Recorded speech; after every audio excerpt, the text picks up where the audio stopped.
Que la paix, la lumière et la présence d'Allah soient avec vous, chers frères et sœurs en islam. Qu'Allah apaise vos cœurs, éclaire vos pas et vous accorde la compréhension profonde de sa sagesse infinie. Dans ce monde où tout va vite, où l'homme agit parfois sans réfléchir, Allah nous rappelle que chaque créature porte un sens, une mission, une valeur sacrée. As-tu déjà ressenti que ton âme cherche quelque chose de plus profond que les habitudes quotidiennes? As-tu déjà pensé que certains gestes que l'on croit insignifiants peuvent avoir un poids immense auprès d'Allah? Pourquoi l'islam accorde-t-il autant d'importance à la vie, même celle des animaux les plus petits? Dans cette vidéo, tu vas découvrir 5 animaux qu'il est strictement interdit de tuer en islam, non pas par superstition, mais par miséricorde, sagesse et respect de l'ordre divin. À travers les enseignements du prophète, que la paix et le salut d'Allah soient sur lui, et les explications de savants comme Dr Zakir Naik, tu comprendras que l'islam est une religion qui protège la vie sous toutes ses formes. Allah dit dans le Coran: « Il n'y a pas de créature sur terre, ni d'oiseau volant de ses ailes qui ne soient des communautés comme vous. » Sourate Al-An'am, 6:38.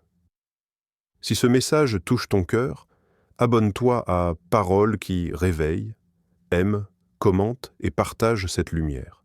Cette vidéo n'est pas un hasard. Elle est une lumière envoyée par Allah pour toi. C'est une mission divine. 1.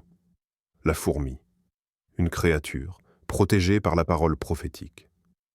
La fourmi est l'une des créatures les plus petites que l'œil humain remarque à peine, et pourtant, en islam, sa valeur spirituelle est immense. Dès les premières secondes, ce rappel bouleverse notre regard. Ce que nous jugeons insignifiant peut être honoré par Allah. Le prophète, que la paix et le salut d'Allah soient au lion sur lui, a clairement interdit de tuer les fourmis, nous rappelant que la taille d'une créature ne détermine ni sa dignité, ni sa place auprès du Créateur. Cette interdiction n'est pas symbolique, elle est éducative. Elle vise à purifier le cœur du croyant de l'arrogance et de la brutalité gratuite. En islam, la vie n'est jamais banale, même lorsqu'elle est minuscule. Allah subhanahu wa ta'ala a élevé la fourmi à un rang unique dans le Coran en la mentionnant dans une sourate entière. Dans la sourate An-Naml, Allah raconte comment une fourmi avertit son peuple de l'arrivée de l'armée du prophète Sulayman, alayhi salam, disant: « Ô fourmis, rentrez dans vos demeures, de peur que Sulayman et ses armées ne vous écrasent sans s'en rendre compte. » Cette parole, sortie de la bouche d'une créature que l'homme écrase parfois sans réfléchir, révèle une sagesse profonde, une conscience collective et une compassion étonnante.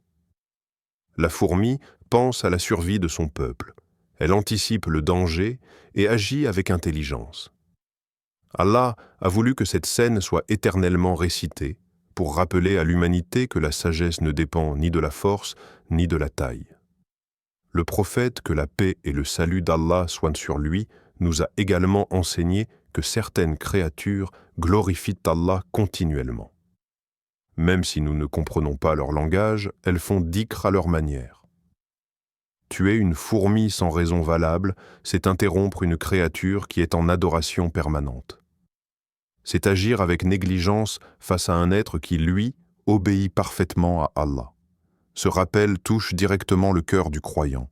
Combien de fois l'homme, pourtant honoré par Allah, néglige la prière, le rappel et la gratitude, alors que des créatures invisibles à nos yeux vivent dans l'obéissance constante? Spirituellement, la fourmi devient un miroir pour l'âme humaine. Elle nous enseigne la discipline, l'organisation, le travail collectif et la patience. Elle travaille sans relâche, sans se plaindre, sans chercher la reconnaissance. Elle agit pour le bien commun, non pour l'ego.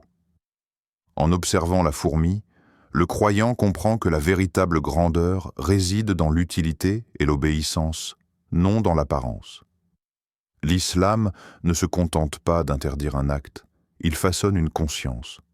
En interdisant de tuer la fourmi, Allah éduque le cœur à la douceur et à la responsabilité.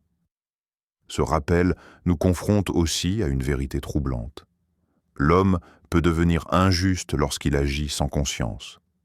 Écraser une fourmi par distraction ou par mépris révèle une dureté intérieure. L'islam, au contraire, veut former un croyant attentif, présent, conscient de ses gestes. Chaque acte, même le plus petit, est observé par Allah. Respecter la vie d'une fourmi, c'est reconnaître que nous ne sommes pas propriétaires de la création, mais seulement des dépositaires temporaires. Ainsi, la fourmi n'est pas seulement un insecte, elle est un signe, un rappel vivant, une leçon silencieuse. Elle nous apprend que ce que l'homme méprise peut être élevé par Allah, que la petitesse apparente peut cacher une grandeur spirituelle et que la miséricorde commence par les gestes les plus simples. En respectant la fourmi, le croyant apprend à respecter toute la création et surtout à purifier son propre cœur devant Allah.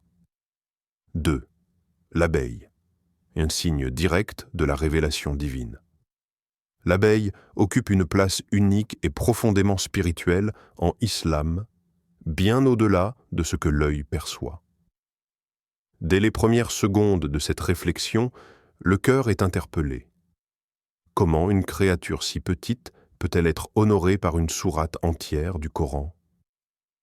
Allah subhanahu wa ta'ala a nommé une sourate An-Nahl, l'abeille, révélant ainsi que cette créature n'est pas ordinaire. Elle est un signe vivant de la révélation divine, une preuve que la création fonctionne selon une inspiration et un ordre venant directement d'Allah. Ce rappel bouleverse notre regard. Ce que l'homme considère parfois comme insignifiant est en réalité porteur d'une sagesse céleste. Allah a dit dans le Coran qu'il a inspiré l'abeille, lui montrant où demeurer, quel chemin emprunter et comment produire ce nectar précieux. Cette inspiration divine n'est accordée qu'à certaines créatures choisies. L'abeille ne suit pas le chaos, elle suit un ordre parfait, précis, équilibré. Elle vole, travaille et produit selon un plan divin invisible à l'œil humain.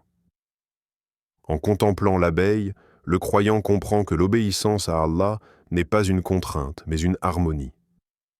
Chaque battement d'aile devient un acte d'adoration silencieuse. Le miel qu'elle produit est décrit dans le Coran comme une guérison pour les hommes. Cette parole divine transforme un simple aliment en un remède spirituel et physique. Le miel n'est pas seulement doux au goût, il est béni par la parole d'Allah. Détruire l'abeille sans nécessité revient alors à détruire une source de bien, une créature qui apporte guérison, équilibre et bénéfice à l'humanité entière. Le prophète, que la paix et le salut d'Allah soient sur lui, a interdit de tuer l'abeille, car elle ne nuit pas gratuitement et ne cause aucun mal injustifié. Cette interdiction n'est pas seulement écologique, elle est profondément spirituelle. L'abeille enseigne aux croyants une leçon puissante. Elle travaille pour les autres sans jamais consommer ce qu'elle produit. Elle fabrique le miel, mais ne le garde pas pour elle. Elle agit pour le bien collectif, sans orgueil, sans plainte, sans recherche de reconnaissance. Spirituellement, elle incarne le croyant sincère, celui qui obéit à Allah, agit dans l'ombre et devient une source de guérison pour les cœurs autour de lui. Son œuvre parle pour elle. Son silence est plus éloquent que les discours. Dans un monde où beaucoup cherchent à se montrer, l'abeille nous rappelle que les actions les plus bénies sont parfois invisibles. Elle ne fait pas de bruit inutile, elle suit la guidance divine avec précision. Chaque cellule de la ruche est parfaitement ordonnée, symbole d'une communauté unie, disciplinée et alignée sur un objectif commun. L'islam encourage cette harmonie. Chacun a un rôle, chacun contribue, chacun est utile, même s'il n'est pas vu. Tuer une abeille sans raison révèle une rupture avec cette conscience. L'islam ne permet pas la destruction aveugle. Il enseigne la responsabilité, la retenue et la gratitude envers la création. Respecter l'abeille, c'est reconnaître qu'Allah a placé du bien dans ce que nous ne comprenons pas toujours.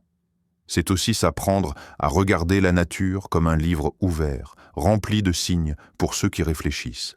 Ainsi, l'abeille devient un rappel vivant, Celui qui obéit à Allah devient bénéfique même en silence. Celui qui suit la révélation divine laisse derrière lui une trace douce, guérissante et durable. Comme le miel, ses actes apaisent, nourrissent et soignent les cœurs. 3. La grenouille, une créature qui glorifie Allah. La grenouille est souvent perçue comme une créature banale, parfois même repoussante aux yeux de certains. Pourtant, en islam, elle porte une dignité spirituelle que peu de gens soupçonnent. Le prophète, que la paix et le salut d'Allah soient roi sur lui, a explicitement interdit de tuer la grenouille. Et lorsqu'on lui demanda la raison, il répondit que son coassement est un tasbih, une glorification d'Allah. Dès les premières secondes, cette parole bouleverse le cœur. Ce que l'homme méprise peut être en train d'adorer Allah avec sincérité. Cette réalité change profondément notre regard sur la création et sur notre propre relation avec le dhikr. L'islam nous enseigne que la louange d'Allah ne se limite pas aux paroles humaines. Allah dit dans le Coran que toutes les créatures glorifient Allah, mais que l'homme ne comprend pas leur glorification. La grenouille devient alors un rappel vivant de cette vérité coranique. Son chant nocturne, que beaucoup considèrent comme un simple bruit, est en réalité une adoration continue. Elle glorifie Allah sans relâche, sans distraction, sans interruption. Tuer une grenouille sans raison valable revient donc à faire taire une voix engagée dans le rappel divin. Cette réalité spirituelle réveille la conscience du croyant. Combien de fois l'homme, pourtant honoré par l'intelligence et la parole, néglige le dhikr, retarde la prière ou oublie Allah dans l'agitation du monde. Pendant ce temps, une créature simple, sans responsabilités humaines, consacre son existence à la glorification de son Créateur. La grenouille devient ainsi un miroir spirituel qui interroge notre sincérité, notre constance et notre gratitude envers Allah. Le prophète, que la paix et le salut d'Allah soient noix sur lui, n'a jamais interdit sans sagesse. Chaque interdiction vise à purifier le cœur et à élever le comportement. En interdisant de tuer la grenouille, il enseigne la retenue, le respect et la conscience de l'invisible. Le croyant apprend que la vie n'est pas seulement ce qu'il voit, mais aussi ce qu'il ne comprend pas. Derrière chaque créature se cache une relation avec Allah que nous ne devons pas briser par ignorance ou négligence. La grenouille nous enseigne aussi la valeur du silence et de la discrétion. Elle ne cherche pas à être admirée, elle ne cherche pas à être entendue par les hommes, mais uniquement par Allah. Son coassement n'est pas une démonstration, c'est une soumission. Spirituellement, elle incarne le croyant humble, celui qui adore Allah loin des regards, sans ostentation. Dans un monde où beaucoup cherchent la reconnaissance, la grenouille rappelle que la véritable valeur réside dans l'adoration sincère. Respecter la grenouille, c'est reconnaître que la création entière participe au dhikr cosmique voulu par Allah. C'est comprendre que l'homme n'est pas le centre de l'univers, mais une partie d'un ensemble harmonieux. L'islam ne veut pas que l'homme domine par la destruction, mais qu'il coexiste par la miséricorde.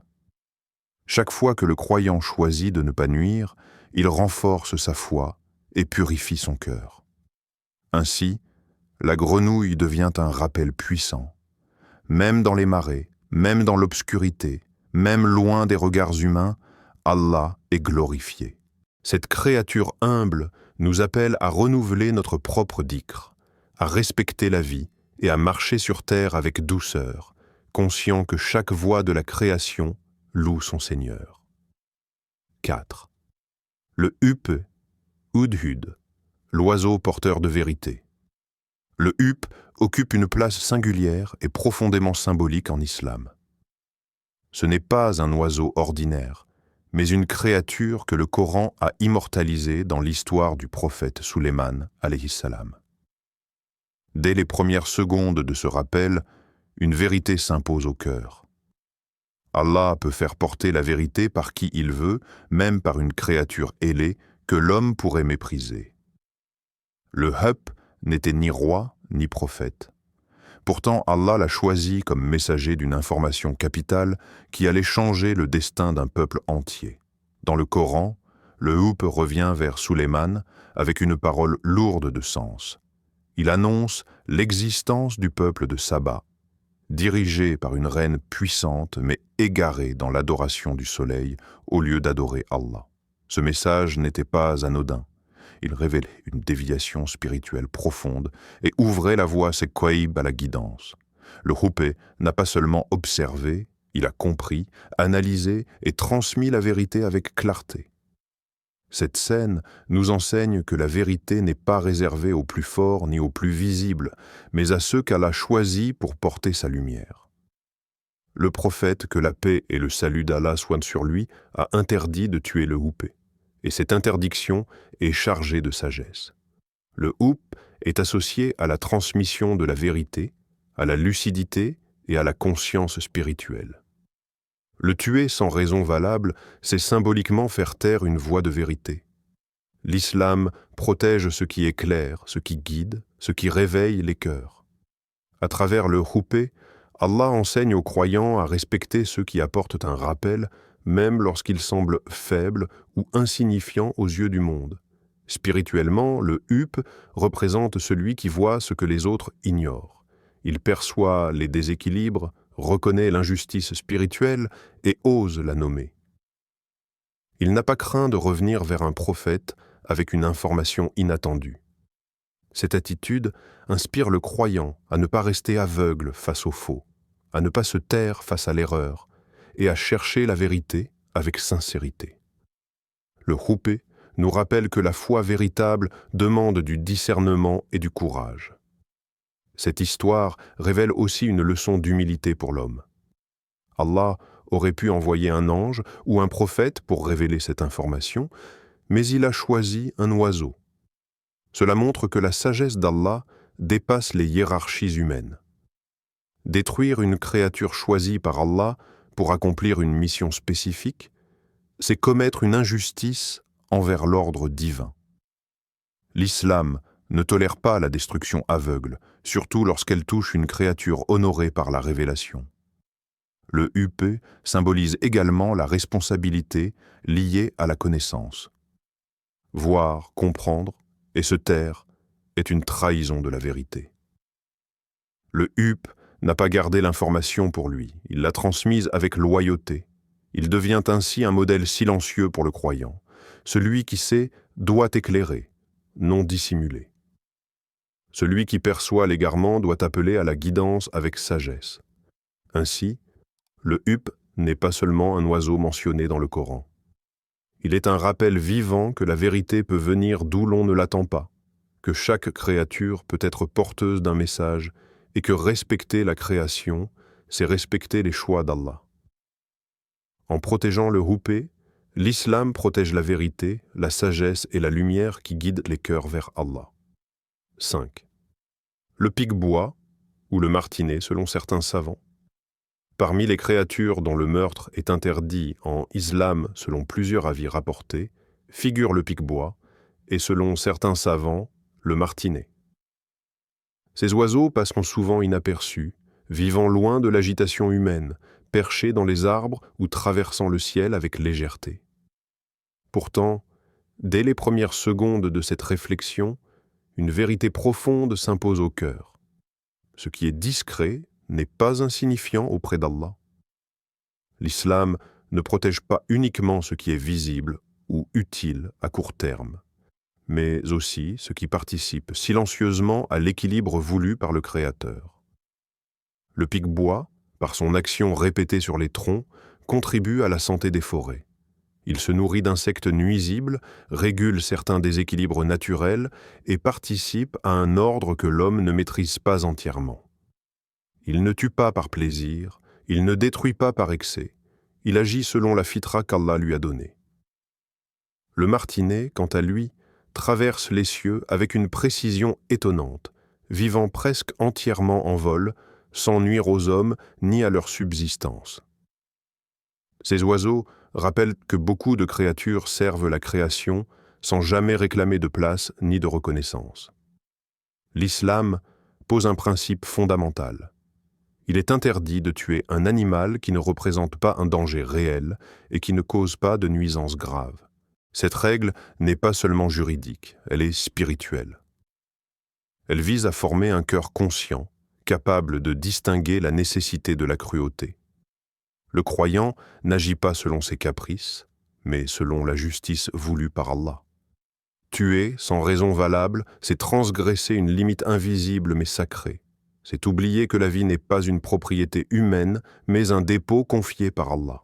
Cette réalité nous confronte à une leçon essentielle. Nous sommes des intendants, pas des propriétaires absolus. Allah a dit qu'il a confié la terre à l'homme, non pour la détruire, mais pour y instaurer l'équilibre.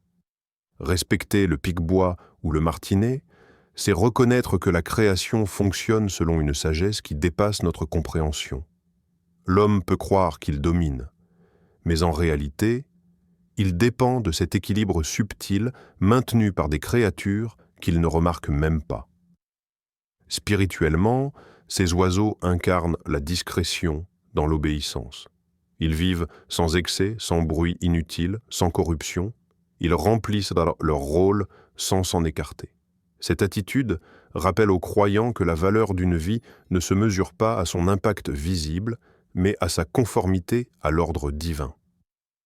Comme ces oiseaux, le croyant est appelé à être bénéfique sans être destructeur, présent sans être envahissant, utile sans être arrogant. Le prophète, que la paix et le salut d'Allah soient achins sur lui, a éduqué sa communauté à travers ses interdictions subtiles. En protégeant certaines créatures, il protégeait en réalité le cœur de l'homme. Il lui apprenait à ralentir, à observer, à réfléchir avant d'agir. Le croyant conscient ne lève pas la main sans raison, ne détruit pas par ennui, ne nuit pas par ignorance. Il sait que chaque vie supprimée injustement est une responsabilité devant Allah. Respecter le pic-bois ou le martinet, c'est aussi apprendre à respecter les limites. Dans un monde où l'homme pense tout contrôler, l'islam rappelle que certaines choses ne nous appartiennent pas. La création appartient à Allah, et chaque créature est un signe parmi ces signes. Ces oiseaux discrets nous rappellent que la foi véritable se manifeste souvent dans les gestes invisibles. Choisir de ne pas nuire, choisir la retenue, choisir la miséricorde même quand personne ne regarde. À travers ces 5 animaux, l'islam nous transmet un message puissant. La miséricorde n'est pas optionnelle, elle est une obligation spirituelle. Allah n'a rien créé sans sagesse, sans utilité, sans sens. Chaque vie, même la plus petite, porte une trace de la grandeur d'Allah. Le croyant ne vit pas dans la brutalité, mais dans la conscience. Il marche sur terre avec douceur, car il sait qu'Allah observe chacun de ses actes. Se rappeler qu'il existe des animaux qu'il est interdit de tuer, c'est purifier notre cœur de la violence inutile.